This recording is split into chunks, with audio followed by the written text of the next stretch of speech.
Magandang araw po muli sa ating lahat. Maraming salamat po muli sa inyong pagsama sa akin. Muli po, muli niyo po akong samahan sa ating pag-aaralan ngayong araw na ito. Bago po lahat, tayo po muna ay manalangin. Aming Amang Diyos, bilang ang mga pangyayari at dakila sa lahat, Panginoon, dinadalangin ko po na muli niyo po kaming samahan ngayon sa aming pag-aaralan ngayong araw na ito.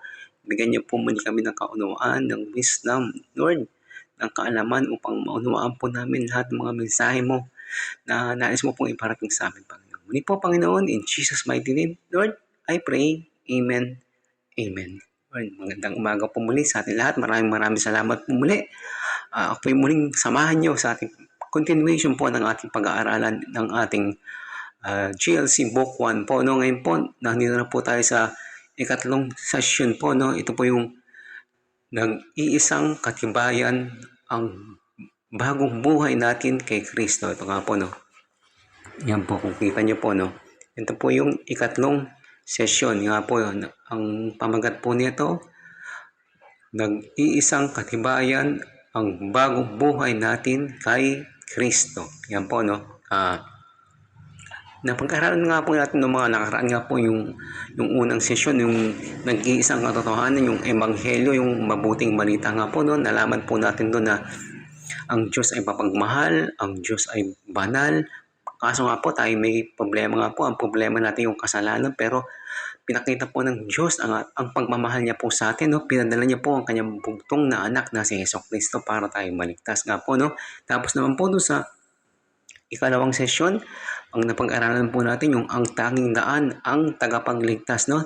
Nakita po natin doon yung yung mga maling paniniwala po natin, no? Dati po, no, nung una, yung mga maling paniniwala po natin, nakala po natin maliligtas tayo sa pamamagitan ng paggawa ng mabuti, no? Yung pagsunod sa kautusan, yung sa mga tradisyon, or pwede naman na hindi na ako maliligtas dahil sobrang sama ko, no? Yung po yung mga dating mga pinapaniwalaan natin, no? Pero nalaman po natin na tanging si Jesucristo lang po ang paraan, no? Ang tanging daan upang tayo maligtas, no? Siya lang po, no? Ang paniniwala, ang pananampalataya natin kay Lord Jesus na para po tayo maligtas, no? So ngayon po, no? Alam na po natin na si Jesucristo nga lang po ang paraan para tayo maligtas at wala pong iba, no? Siya lang po ang tanging daan. Ngayon po, ang pag-aaralan nga po natin, ito nga pong nag-iisang katibayan. Nga po, no? Paano po ba natin malalaman na tayo meron ng buhay na walang hanggan, no? Na tayo ligtas na? Paano natin malalaman yun, no?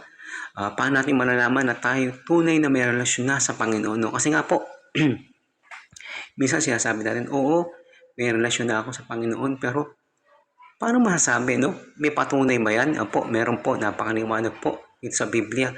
At yung pong pag-aaralan natin ngayong araw ito. Ito nga po, basahin nga po natin dito sa unang Juan 5:11-13. Ang sabi nga po dito, at ito ang patotoo.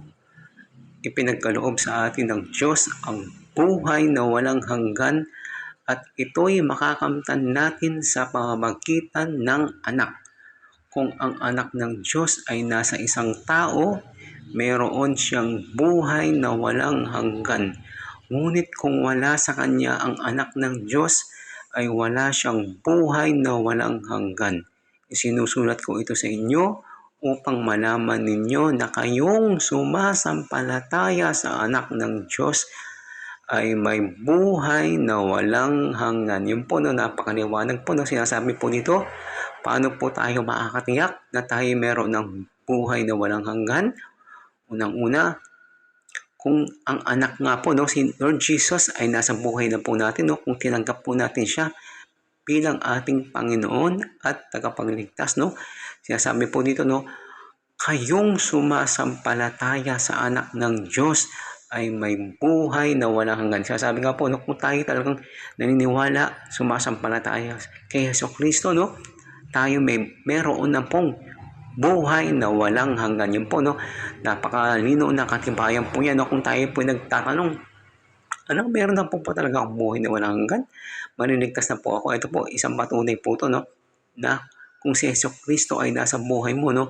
Kung ikay sumasampalataya sa Kanya, naniniwala ka na siya ay Panginoon at tagapagligtas ng iyong buhay, no? Ikaw po ay meron ng buhay na walang hanggan. No, napakalino po. No? Ano rin po, no? Basahin po natin yung kwento tungkol nga po sa mabuting pastol. Ang isa po to sa pinakamabisang larawan ng katiyakan ng ating relasyon, no? Kung tayo meron ng tunay na relasyon kay Kristo. Ito nga po, basahin po natin dito sa 1:10, 11 to 14. Ito po ang sabi ko nga po dito, ako ang mabuting pastol. Inaalay ng mabuting pastol ang kanyang buhay para sa mga tupa. Ang upahan ay tumatakas kapag may dumarating na asong gubat. Iniiwan niya ang mga tupa, palibhasa hindi siya pastol at hindi kanya ang mga ito. Kaya't sinusunggaban ng asong gubat ang mga ito at binubulabog. Tumatakas siya, palibhasa ay upahan lamang at walang malasakit sa mga tupa. Ako ang mabuting pastol kung paano kilala ako ng Ama at siya'y kilala ko. Gayon din naman kilala ko ang aking mga tupa at ako na may kilala nila. Inaalay ko ang aking buhay para sa aking mga tupa. Yun, napakalino po, no? Kaya sabi po nito, no? Kung talaga tayo may tunay na relasyon sa Panginoon, talagang hindi niya tayo pahabayaan. No? Sinasabi nga po, siya ang ating mabuting pastol. No? Siya pa mag-aalaga sa atin. No? Sinabi nga po dito, inaalay ko ang aking buhay para sa mga tupa. Sa atin po yun, no? Sa ating mga naniwala, no? Sa Panginoong Kristo. Tayong tumanggap, sumasampalataya sa Kanya, tayo po yung mga tupa niya, no? Siya pong ating pastol, siya pong gagabay, mag-aalaga sa atin. Hindi niya po tayo papabayaan, no? Ito nga po, basahin po natin yung sa 1:10, 28 to 29. Ayon nga po dito, no? Binibigyan ko sila ng buhay na walang hanggan. Kailanmay hindi sila mapapahamak at hindi maaagaw sa akin ninuman. Ang aking Ama na siyang nagbigay sa kanila, sa akin, ay lalong nakila sa lahat at hindi sila maaagaw ninuman sa aking Ama. Ako at ang Ama ay iisa. Ito, napakalino po, no? Sinasabi po dito, no? Binibigyan ko sila ng buhay na walang hanggan. Kailan may hindi sila mapapahamak. Hindi sila maaagaw sa akin ninuman, no? Hindi sila maaagaw, no? Kahit anong pilit na kalaban na gawin para mahatak tayo, no? Si Lord Jesus, gagawa siya ng parang para manatili tayo sa Kanya. Kasi nga, alam natin, mahina lang po tayo. Pero once tayo nasa Panginoon na, no? Hindi tayo pabayaan ni Lord na mapahiwalay sa Kanya. Siya'y mag-aalaga sa atin. Siya'y gagabay sa atin, no? Talagang tutulungan niya tayo para tayo manatili sa Kanya, no? No, ayaw na ayaw niya tayong malayo, no? Ayaw tayong mapahiwalay sa Kanya. Ito nga po sinasabi dito, no? Hindi sila maaagaw ninuman sa aking Ama, no? Hindi tayo mawawalay, no? Sa Ama at sa Anak, hindi tayo mahabayaang mawala, no? Napakabuti ng Panginoon. Kita niyo po, no? Kung gaano niya tayo kamahal, no? Once na tayo naging anak ng puli ng Panginoon, no? Tayo sumampalataya sa Kanya. Hindi niya tayo talaga pahabayaan. Talagang gagabay niya tayo, aalagaan niya tayo, no? Napakalinaw po, no? Na talagang mahal na mahal tayo ng Panginoon. Ito nga po, natingnan po natin naman. Ang isang paraan pa po para nakakasiguro tayo na talagang tayo meron tunay na relasyon kay Kristo ay ang isang katibayan ng ating buhay kay Kristo, no? Parang pinapatunayan po na malalaman natin na tayo tunay na may relasyon sa Panginoon, yung buhay natin, no? Meron tayong bagong buhay. Ayon nga po dito sa 2 Corinto 5:17, kaya't kung nakapag-isa na kay Kristo ang isang tao, isa na siyang bagong nilalang. Wala na ang dati niyang pagkatao, sa halip ito'y napalitan na ng bago. Ito nga, napakanino po, no? Kung talaga tayo nakipag-isa na sa Panginoon, kay Lord Jesus, tinanggap natin siya bilang ating Panginoon at tagapagligtas. Sabi po, isa na tayong bagong nilang, yung mga dati natin. Wala na po, no? Yung mga dating ugali natin, mababago po yun. Hindi ko naman siya sabing immediately, mababago po yun. Medyo nasa proseso na maaayos po yun, mababago po yun, maaayos po yun, no? Mapapalitan po yun, no? Pasensya po kayo, medyo may tahol ng aso. Pero po nga po, continue po tayo nito, no? Ito nga po, mabago po lahat yun, maayos po lahat yun, no? Parang yung mga dati pong gustong gawin, talagang mabago po sa puso natin. Kasi nga po, no, sinasabi nga po, isa na tayong bagong nilalang. Lahat yung dati natin, papalitan ng Panginoon, no. Talagang, ako nga po, no, nung nakilala ko si Lord Jesus, talaga pong, ah, bago ko po siya makilala, talagang napakahilig ko po uminom. Pero nga po, nung araw na kinagtagpo ako ng Panginoon, talagang, di po makapaniwala, no. Ewan ko, dati yung po escape route ko, pag may problema ako, masama pakiramdam ko, masama loob ko, inom po ako. Pero yung araw na po yun, no, nung kinagtagpo ako ng Panginoon, talagang nagulat po ako, ba't hindi po ako uminom, no? Yun nga po yung sinasabi nga po na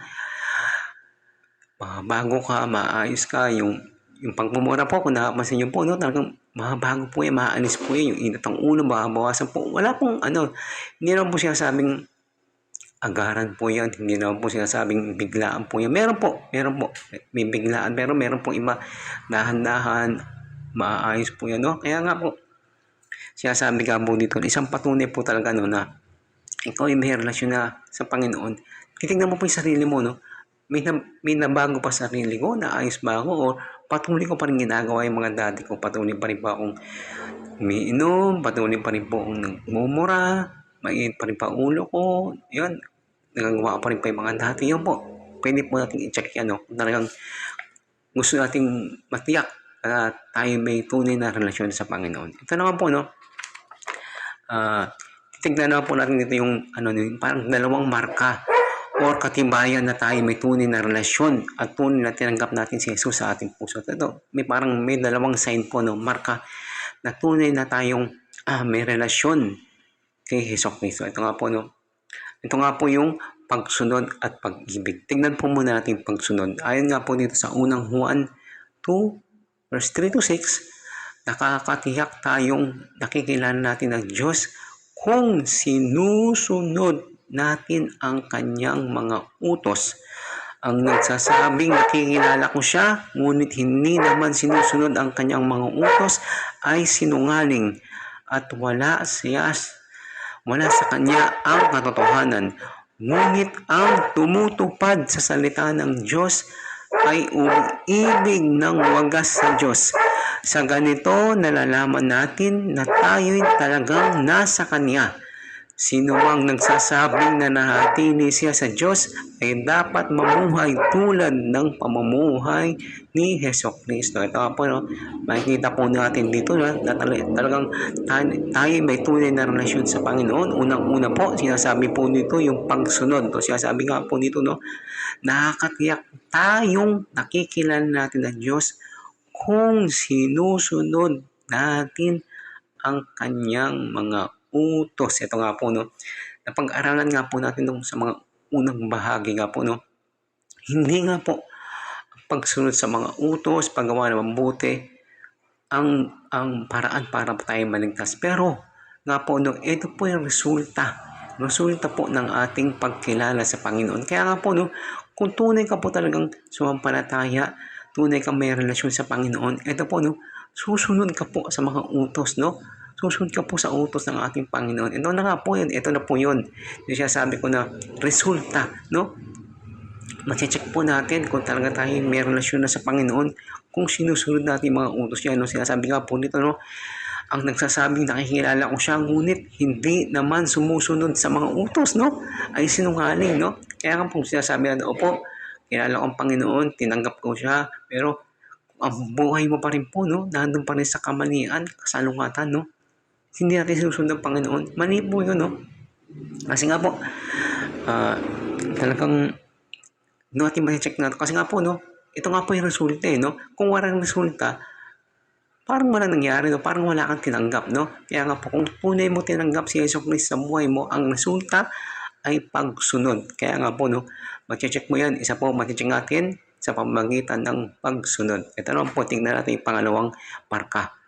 Ito nga po yung pag-ibig naman po, no? Sinasabi nga naman po dito sa unang Juan 2, verse 9 to 11, ang nagsasabing siya ay nasa liwanag, ngunit naupuot sa kanyang kapatid ay nasa kadiliman pa. Ang umiibig sa kanyang kapatid ay nananatili sa liwanag at hindi siya magiging sanhi ng pagkakasala ng iba. Ngunit ang napopoot sa kanyang kapatid ay nasa kadiliman pa.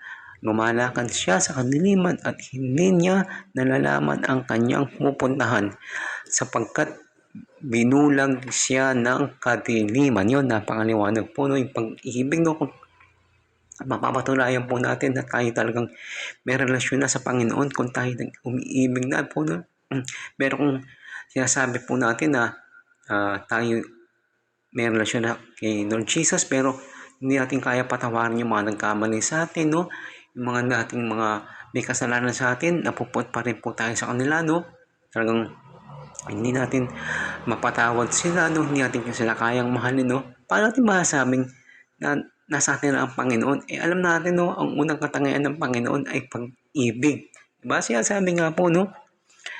Kung talagang nasa buhay natin ang Panginoong Jesucristo, dapat umiibig tayo. Kasi nga po si Lord Jesus, pag-ibig po, no? Di ba tayo makasalanan po tayo? Lahat po tayo nagkamali, pero minahal po tayo ng Panginoon. Kaya yun po yung unang katangian niya, isa sa mga katangian ng Panginoon, ang pag-ibig. Kaya po nga po kung talagang namumuhay na si Jesucristo sa buhay natin, tayo iibig na po. Hindi ko naman sinasabing perfecto na po, no?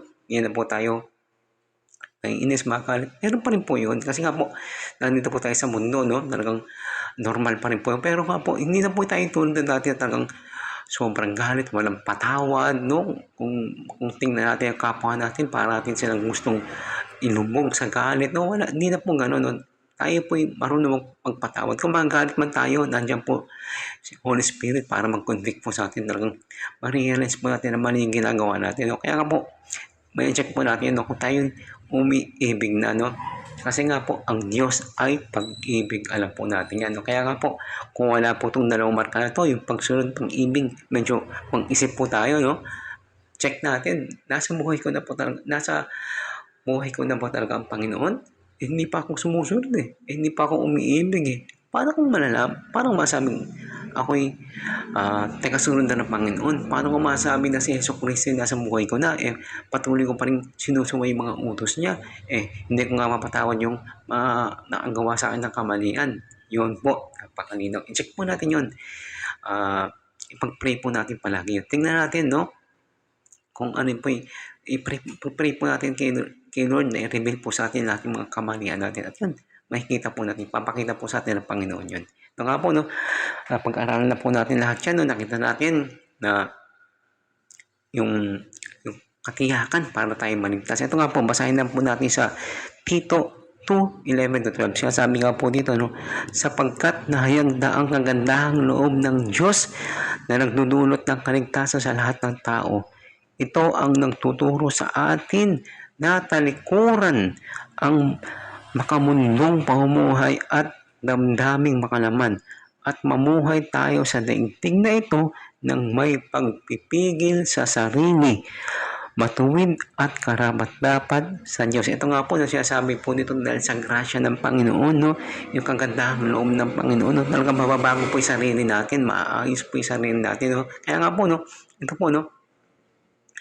Kasi nga po, once tinanggap natin Panginoon, si Lord Jesus sa buhay natin, yung grasya niya, makaramdaman natin yung kagandahang loob ng Panginoon, yung pagmamahal niya, mararanasan po natin. Yun po, no, yun po yung magtuturo sa atin para tayong magbago, maging maayos po, no, maging karapat-dapat po, maging maayos, magpapiligal sa mga sarili, no? Kasi nga po, minsan, sabi nga po natin, no, bilang tayo mga Kristiyano, hindi naman tayo perfecto, no? Wala pong perfecto, hindi tayo sa mundo. Lahat po tayo nagkakamali, nagkakasala pa rin. Pero po yung grasya po ng Panginoon, yung po yung mag-guide sa atin, magagamay sa atin, no? Through Holy Spirit, no? Talagang siya yung magtatama sa atin sa mga pagkakamali po natin. Kung tayo maitang ulo, mag-advise po sa atin para maging mahinahan po tayo. No? Nga po, yung grasya ng Panginoon, sinasabi po dito, no? Yung po yung magtuturo sa atin na talikuran na po yung makamundong mga pamuhay at gawain. Kaya po, no? Ngayon po, nakita nyo na po, no? Kung paano mapatunayan na ikaw po talaga ay meron ng relasyon, ikaw kay Lord Jesus, ikaw po ay meron ng bagong buhay, ikaw po ay ligtas na, no? May check po natin yan. Talaga sinasabi nga po, kung ang Panginoong Jesucristo ay nasa buhay mo na, kung talaga ikaw ay sumusunod na sa Kanya, kung ikaw ay nagmamahal na sa Kanya, no? Kung makita mo na ikaw ay may bagong buhay na, no? Yung mga dati mo, napalitan na, hindi mo na ginagawa, no? Kung may ginagawa ka mang, no, yung, kunyari, biglaan lang, hindi sinadya, pero talaga yung conviction na kinita mo po, no? Mararamdaman mo sa buhay po yan, no? Kung ikaw po, no? Kung nagkakamali ka, convict ka po, no? Nakikita mo, ay, maling ginawa ko. Ano ba yan yun? Isang sign po yun na nasa buhay mo na si Jesucristo. Pero kung sinasabi mo na nasa buhay ko ng Panginoong Jesucristo pero pa nagkakasala ka, parang maniwala lang po, no? Parang normal lang po sa buhay mo. Parang yung pagkakasala ay natural lang sa'yo, ganun pa rin. Ay, i-check mo po ang sarili mo po. Kasi nga po, once na nabubuhay po sa atin ang Panginoong Jesucristo sa buhay po natin, no? Siya'y banal, no? Banal po siya. Unang-una, siya'y mapagmahal at siya'y banal nga po. Kaya hindi niya po tayo hahayaan na manatili sa kasalanan. Kaya po, meron pong iba, no? Sinasabi po nila, no? Oo, ang Diyos, mapagmahal, mauunawaan niya ako na kahit gumawa ako ng masama, maintindihan niya ako kasi masaya ako nito. Yan po ang trend ngayon po, no? Kung napapansin niyo po, no? Marami po nagsasabi na mapagmahal ang Diyos, mauunawaan niya ako, masaya ako dito eh. Wala naman akong naaargimyadong ibang tao, wala naman akong nasaktan ng ibang tao. Masaya ako dito eh. Oo, mali itong ginagawa ko pero masaya ako dito, maunawaan ako ng Panginoon. Yun po ang tingnan natin. Kasi nga po, alam natin ang Diyos ay banal, no? Ang Diyos ay banal. Hindi pa pwedeng ipagpilitan natin sarili natin na manatili tayong masama at sasabihin natin, mahal ako ng Diyos, mapatawad. Opo, mapatawad kayo, pero hindi po hahayaan ng Diyos na manatili kayo sa paggawa ng makasalanan. Kaya nga po kung sasabihin ng tao na, okay lang na gumawa ako ng masama, no, manatili ako dito, masaya ako kasi dito eh. Wala naman akong naaragkabyano, no? Okay lang sa Lord to, mapatawad niya ako, maintindihan niya ako, no? Isipin po natin, banal ang Diyos, banal siya. Kaya nga po, no, kung sinasabi natin na tayo may relasyon kay Lord, tinanggap natin sa buhay niya, i-check po natin sarili natin, no? Mag-check po tayo, check natin sarili natin. Sumusunod pa ako sa Kanya? Nagmamahal ba ako? Nabago na ba yung buhay ko? Kung hindi ba po, i-check po natin sarili natin at talagang isik natin, hanapin natin si Lord. No? Kasi nga po, no, once sa sarili lang natin, sa bibig lang po natin, nangyayari pagtanggap. Hindi po totoo yun, no? Dapat mula sa puso po natin. Tanggapin natin si Jesucristo mula sa puso natin upang ma-experience po natin talaga yung kakaibang buhay, no? Yung kakaibang buhay kasama ang Panginoon. Kaya nga po, no, ngayon alam niyo na po kung paano i-check kung tunay po kayo ligtas, kayo may tunay na relasyon sa Panginoon. Patuloy ko pong sinasuggest na patuloy po nating isik si Lord. Unang-una, mag-pray tayo araw-araw, sumali sa mga D-group, no? Magpalakasan po tayo, no? Humingi tayo ng advice kung tayo may mga problema. Humingi tayo advice sa ating mga group, no? Mag-church tayo every Sunday or kung kailan po available, no? Pwede tayo mag-church, no? Yun po. Yun nga po ang gagawin natin. Lalo tayong magpakalakas. Lalo po tayong sumunod sa Panginoon, no? Para makita po natin talaga yung blessing Lord sa ating buhay, no? Yung pagkakaiba, yung pagbabago sa ating buhay. Ito. Muli po, maraming salamat po muli sa inyong pagsama sa aking araw. No? Bago po lahat, tayo po muna yung mag-closing prayer. Aming Amang Diyos, pinakamakapangyarihan, pinakadakila sa lahat. Panginoon, maraming salamat po muli sa araw na ito. Salamat po muli sa inyong pagsama po sa amin sa aming pag-aaral ng iyong salita, Panginoon. Muli po, pinagpipray ko nga po muli, Panginoon, na lahat po ng mga nakapanood na itong aking video, Panginoon, ay patuloy po silang sumunod, lumapit at magsiksiyo, Panginoon. Tulungan mo po na patuloy mo po ayusin, baguhin ang kanilang mga puso, aming mga puso, Panginoon. Patuloy mo po aming tulungan na mag-grow, Lord, sa pagpalo sa iyo, Panginoon. Muli po, Panginoon, in Jesus' mighty name, Lord, I pray. Amen at amen. Lord, muli, maraming salamat mga kapatid. Muli po, samahan niyo po muli ako sa ating pag-aaralan muli next week, Panginoon. Muli, mga kapatid, ating pag-aaralan next week sa ikatlong session naman po itong GLC1. Muli po, patuloy po tayong lumapit, sunod sa Panginoon, no? Talagang mag-seek natin siya at i-follow natin siya. Muli po, to God be the glory. Maraming salamat po, Panginoon. Maraming salamat po.